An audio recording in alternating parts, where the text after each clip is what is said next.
Ìwà Wọbia àti Aigbọran ló kó bá ẹgbẹ́ òṣèlú PDP. Ohuabunwa ló sọ bẹ́ẹ̀.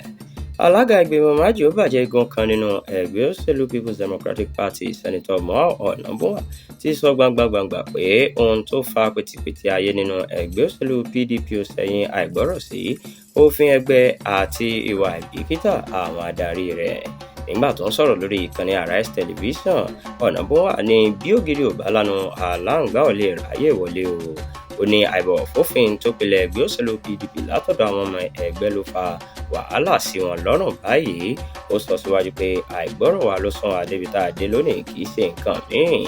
Tí àbámbọ̀ fófin wa ní ayé ò bá ti gbẹdẹmukẹ fún ẹgbẹ́ òṣèlú PDP jù báyìí lọ, kò sì ní sí ìdààmú kankan.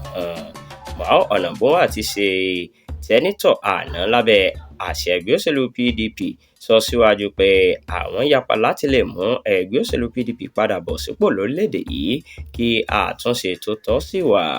Ó fi kún ọ̀rọ̀ rẹ̀ pé àwa tá jẹ́ ọmọ ẹgbẹ́ òṣèlú PDP láti ìpilẹ̀ṣẹ̀ wá a pinnu láti má jẹ́ kí ẹgbẹ́ náà bàjẹ́ pátápátá.